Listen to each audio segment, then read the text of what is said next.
잠언 14장 22절에서 24절 말씀, 지혜로운 자의 재물은 그의 면류관이다 하는 이 제목으로 오늘 말씀 재물에 관해서 함께 말씀을 좀 나누도록 하겠습니다. 24절 말씀 우리 한 목소리로 읽어보실까요? 지혜로운 자의 재물은 그의 면류관이요 미련한 자의 소유는 다만 미련한 것이니라. 네. 오늘은 요 22절부터 24절 말씀 가운데 이 재물에 관해서 오늘은 함께 말씀을 좀 나누고, 또 제가 이제 여러분들을 위해서 기도하면서 우리 성도들이 이 재물, 돈이죠. 돈으로부터 좀 자유로운 삶, 자유한 삶, 돈에 얽매이거나 돈에 쪼들리거나 돈 때문에 마음고생하거나 이러지 않고 재물 또는 돈, 이 재정에 관해서 자유하고 그 재정을 다스리고 재정을 통치하는 그런 권세를 주님께서 우리에게 주셨는데, 그걸 이제 물권이라고 불러요. 이제 우리가 하나님께서 우리에게 주신 권세 중에 아주 큰 권세지요. 물론 좋은 사람을 만나고 좋은 사람과 함께 일하고 좋은 사람을 또 다스리는 인권도 있죠. 뿐만 아니라 영적인 세계에서 영적인 질서 가운데서 권세를 가지고 우리가 또 신앙생활을 해야 될 때 영권도 있습니다. 오늘은 그 중에 이제 물권에 관해서 함께 좀 말씀을 나눌 텐데, 22절 또 23절은 좀 읽고 지나가도록 하겠습니다. 악을 도모하는 자는 잘못 가는 것이 아니냐, 선을 도모하는 자에게는 인자와 진리가 있으리라. 23절 말씀 함께 읽어보실까요? 모든 수고에는 이익이 있어도 입술의 말은 궁핍을 이룰 뿐이니라. 네. 23절의 말씀은 이제 우리에게 있어서 특별히 이제 재물의 관점으로 이 23절 말씀을 묵상해 보면, 재물은 수고로움의 열매로 모든 수고에는 이익이 있어도 열매가 있다는 것이죠. 수고로움의 열매로 재물이 얻어지는 것인데, 그냥 말만 해가지고는 그냥 궁핍, 가난하게 될 뿐이라는 거죠. 일하지도 않고 수고하지도 않고, 이제 그런 의미가 들어있고, 또 입술의 말은 이제 우리가 언어가 얼마나 소중한지, 이 지혜서인 잠언에서 이 언어, 죽고 사는 것이 뭐에 달렸어요? 혀의 권세에 달려있다. 이 혀가 권세가 있는데 그냥 입술의 말, 이건 이제 좀 공허한 말이죠. 말뿐인 것이죠. 이런 것들은 아무 열매가 없게 된다는 것이죠. 이렇게 해서 이제 오늘 24절의 말씀을 여러분과 함께 묵상해 보려고 합니다. 지혜로운 자의 재물은 그의 면류관이요 미련한 자의 소유는 다만 미련한 것이니라. 우리가 이제 이민자로 살아가면서 이제 특별히 이제 신앙인으로서 이렇게 살아가는 데 있어서 이 재물에 관한 관점, 재물관이라고 그러죠. 이 재물에 관한 관점이 아주 분명해야 된다. 저는 그렇게 생각합니다. 저는 또 우리 한마음교회 성도들 가운데 정말 깨끗한, 그리고 거룩한, 또 의롭게 이렇게 경제활동을 해서 의로운 부자들, 거룩한 부자들이죠. 거부가 우리 한마음교회에서 좀 우리 자녀들 가운데 우뚝우뚝 세워지는 그런 꿈을 꾸게 되는데, 그렇게 되려면 오늘 이 재물이 어떤 재물이 있는 거냐면 미련한 자의 소유, 이것도 재물이에요. 미련한 자의 소유도 있고 지혜로운 자의 재물이 있는 것이죠. 이거는 이제 똑같은 표현인데 이렇게 이제 같은 단어를 쓰지 않고 다른 단어를 썼잖아요. 그러니까 재물을 얻는데 지혜로운 재물이 있다. 이게 이제 제 눈을 멈추게 했어요. 이게 도대체 어떤 의미가 들어있을까? 재물이면 다 같은 재물이고, 돈 그러면은 그냥 종이 쪽에다가 1이라고 쓰면은 1달러고 100이라고 쓰면 100달러고 숫자에 불과한 거 아닌가? 그런데 거기에 그 재물이, 그 돈이 지혜로운 돈이 있고 미련한 돈이 있다니까. 그게 제 마음속에 이거 소중한 의미가 담겨 있겠구나. 이 지혜로운 재물은 지혜로운 관점을 가지고 지혜롭게 번 돈은 그 사람에게 있어서 면류관이라는 거예요. 이거 얼마나 귀해요. 여러분 면류관 아시죠? 그래서 면류관에 대해서 먼저 한번 살펴봐야 합니다. 면류관은 이렇게 세 가지 종류의 면류관이 있는데, 첫 번째 면류관의 의미는 통치와 지위를 의미하는 왕관이라는 의미가 있고, 또 머리띠를 이렇게 하는 그런 의미도 있는데, 아주 재밌는 표현은 뭐냐면 승리의 면류관이 있다는 거죠. 그래서 승자들에게, 최종적으로 승자들에게 주시는 게 뭐예요? 면류관입니다. 사랑하는 성도 여러분, 성경에서는 이제 면류관에 관해서 말씀을 하잖아요.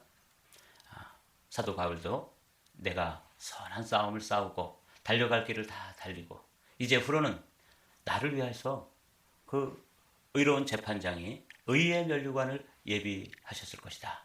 디모데서에 그는 그렇게 소망을 가지고 믿음의 길을 달려갔습니다. 그러니까 이 면류관이라는 게 너무 중요한 것이죠. 최종적으로 우리가 목회를 하든 또 신앙생활을 하든 또 심지어는 오늘 돈을 벌든 그게 뭐가 돼야 되는 거예요? 면류관이 돼야 되는 것이죠. 사도 베드로도 그렇게 이야기했습니다. 목자장이 나타날 때 그 양들의 본이 되고 양무리의 본이 된 사람인 자신에게 영광의 면류관을 주실 것이다.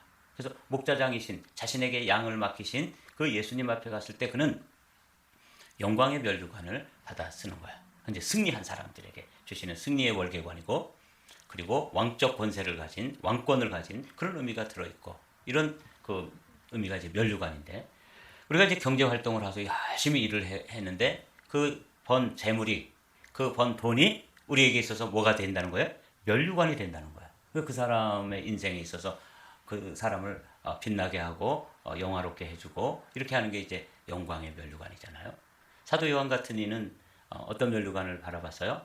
죽도록 충성하라. 그리하면 너희에게 무슨 면류관? 생명의 면류관을 주리라. 이 면류관이라는 게 최종적으로 우리가 신앙의 이 길을 간 후에 죽기까지 충성했을 때 주시는 하나님의 상급, 이게 면류관인데, 의로운 재물도 지혜로운 자의 재물이 그의 면류관이 된다니까. 돈을 벌었는데 그 돈이 그 사람에게 있어서 면류관이 되는 사람도 있고, 그 사람에게 있어서 부끄러움과 미련한 것과 수치가 되는 사람도 있다는 것이니까 이게 너무나 중요하지 않을 수 없어요. 이 미련한 사람들은 이렇게 되는 거예요. 제가 욥기 28장 22절의 말씀을 새 번역과 공동 번역까지 다 해서 이렇게 쭉 읽어보았습니다. 악한 눈이 있는 자는 이 지롭지 못한 것이죠. 미련한 자죠. 악한 눈이 있는 자는 재물을 얻기에만 급급하고 빈궁이 자기에게로 임할 줄을 알지 못하느니라. 우리 새 번역으로 한번 읽어봐요.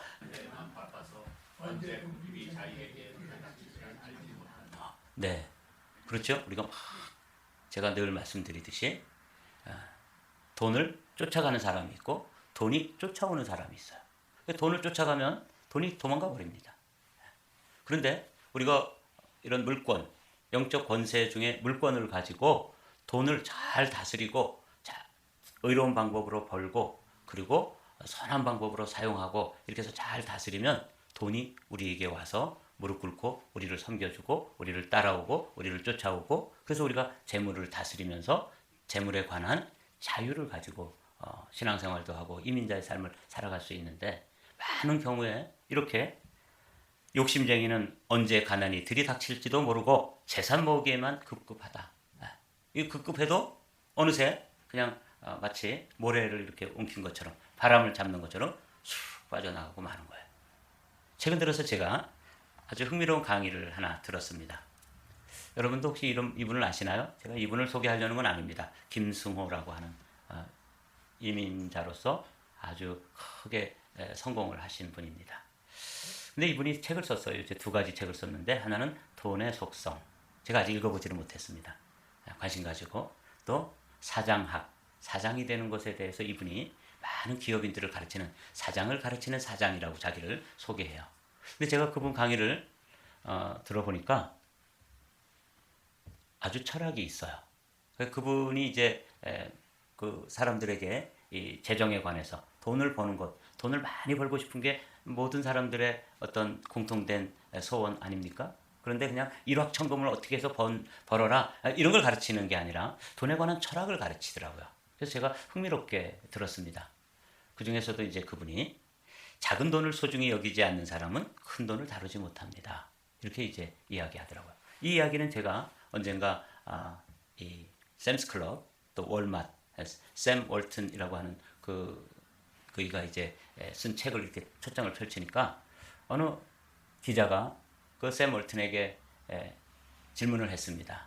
당신에게 있어서 가장 큰 돈은 어느 정도입니까? 이렇게 얘기했을 때 나에게 있어서 가장 큰 돈은 1센트입니다. 이런 글을 읽은 적이 있어요. 그래서 그때는 이해가 안 됐습니다. 부자들이 뭐 1센트를 또 큰 돈이라 그래.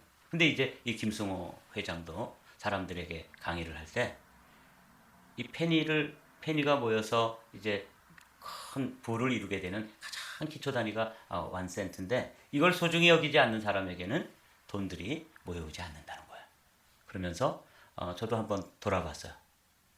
제가 사무실로 사용하고 있는 작은 방에도 페니들이 이 컵에도 담겨 있고 저 구석에도 떨어져 있고 제가 사실은 돈을 소중히 다루지 않는구나 하는 걸 제가 깨달았어요. 여러분 한번 여러분의 집을 살펴보십시오. 페니 아주 우습게 여기잖아요. 근데 큰 월마트 샘스클럽을 가진 그 사장도 가장 소중히 여기는 게 뭐라고요? 페니단 말이에요. 이 지혜로운 사람들이 이런 지혜를 가지고 있더라고요. 그러면서 이 김승호라고 하는 이가 사람들에게 강의를 하는데 뭐라고 이야기하냐면 돈은 인격을 가지고 있다. 인격을 가진 인격체다. 이렇게 얘기하는 거예요. 말씀드린 것처럼 돈은 그냥 종이 쪽에다가 숫자만 기록해 놓은 그냥 생명도 없고 여기 뭘 안다는 거지. 사고를 하고 감정이 있고 의지가 있고 이런 게 아니잖아요. 근데 이분은 크게 성공한 부자로서 여기 이 돈에 관한 아주 이분의 철학 중에 하나가 뭐냐면 돈은 인격체라는 거예요. 그래서 돈은 그 돈을 가지고 있는 사람을 안다는 거예요. 이 사람이 어떤 사람인지. 그리고 그 돈을 함부로 대하잖아요. 그 함부로 대하면은 어떻게 해요? 돈이 또 안다는, 감정을 느낀다는 거예요. 이 주인이 나를 아주 하찮게 여기고 함부로 여기고 엉뚱한 데다 쓰고 또 이상한 데다 쓰고 이러는구나. 이러면 이 돈들이 감정이 있어가지고 다른 돈한테 얘기해 준대요. 저 사람한테 가지 마라. 그래서 모여있던 돈들도 같이 몰려서 빠져나간대요. 이 인격체라는 그렇게 강의를 하더라고요. 근데 제가 생각을 해봤어요. 그래서 소중한 친구를 다루듯이 좋은 친구를 대하듯 돈을 대해라. 그렇다고 돈을 섬기거나 돈을 주인 삼으면 안 된다. 그러나 좋은 친구처럼 대하면 그 돈이 다른 돈들한테 가서 얘기한다는 거야. 한방교회 어떤 집사님이 계시고 어떤 권사님이 계신데 그분은 우리를 아주 소중하게 여겨줘. 그러니까 우리 함께 모여가서 그 주머니에 좀 쌓이자. 그래서 막 몰려온다는 거예요. 제가 그 강의를 들으면서 좋은 철학이다. 돈을 그래서 다른 사람의 돈을 사용할 때도 아주 쉽게 생각하고 또 공금을 사용할 때도 아주 헤프게 사용하는 이런 사람들도 돈이 다 안 되는 거예요. 그래서 이분의 철학은 뭐냐면 돈은 인격이다. 지, 정, 의가 다 있다고 보는 거죠. 그래서 그렇게 소중하게 다루고 또 대하고 그러면서도 돈을 사랑하되 과하지 말고 품더라도 돈 소중하니까 품지만 보낼 때, 쓸 때는 아주 크게 써야 될 때도 이렇게 쓸 줄 알고 그리고 이분이 강조하는 게 절대로 함부로 다루지 마라. 소중하게 다루면 돈도 우리를 소중하게 다룬다는 것입니다. 사실은 뭐 제가 여러분들이 이제 여기 김승호 돈의 속성 이렇게 유튜브에 치면 그분의 강의가 아주 주옥과 같은 강의가 나와 있어요. 그래서 여러분들도 사장이 되고 싶으신가요? 철학이 있는 사장이 되고 싶은가요? 오늘 솔로몬은 우리에게 뭐라고 얘기하냐면 지혜로운 재물을 가진 사람 그 지혜로운 사람의 재물은 우리의 삶을 어떻게 만들어준다는 거예요? 면류관을 쓴 것처럼 최후의 승자로 그리고 왕권을 가진 왕처럼 우리를 만들어주지만 미련한 자, 그 돈이 인격체인데 그 돈에 대해서 함부로 대하고 함부로 사용하고 그 돈을 버는데도 또 아주 악한 방법으로 막 아까 우리가 욥기에서 살펴본 것처럼 그런 방법을 하면 돈들이 들어오면서도 다 한다는 거야. 이 주인은 우리가 오래 머물러 있을 주인이 아니야. 튀어야 돼. 그래가지고 있던 친구들까지도 몰아가지고 나가거나 심지어는 그 사람을 해치기까지 한다는 거야. 그렇죠? 돈이 많아가지고 엉뚱한데 외도를 한다든지 또 그 돈을 가지고 화랑방탕하면은 그 돈 때문에 그 사람의 인생이 무너지는 것 아니겠습니까?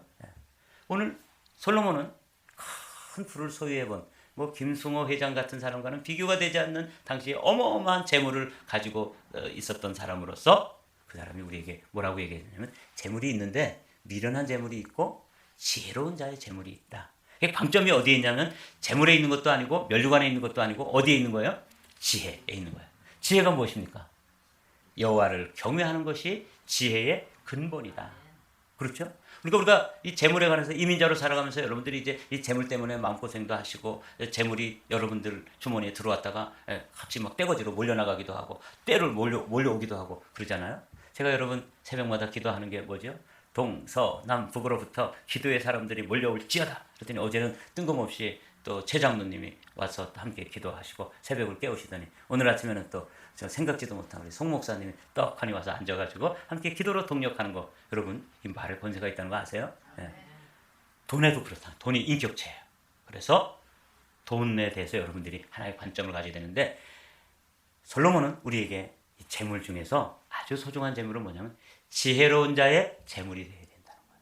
그래야지 그게 그 인생에 있어서 뭐가 되어진다? 면류관으로 되어진다. 그렇지 않고 그냥 세상 사람들이 하는 방식으로 재물을 다스면 미련한 자의 소유, 미련한 자의 재물이 돼서 그 인생이 그냥 미련한 사람으로 그냥 남게 되고 그렇게 기록될 뿐입니다. 사랑하는 성도 여러분, 이제 한 해를 마무리 지면서 올 한 해 동안 얼마나 돈 버느라고 고생하시고 마음고생하시고 애쓰시고 눈물 짓고 그러고 계십니까? 사랑하는 성도 여러분, 오늘 아침에 이 지혜자인 솔로몬이 우리에게 가르쳐 주시는 이 소중한 원리, 재물에는 지혜로운 자의 재물이 있구나. 미련한 자의 소유도 있구나. 그러면 나는 지혜로운 자가 되어야 되는데 지혜가 뭐냐? 지혜는 여호와를 경외하는 것이 지혜의 근본, 거기가 출발점이에요.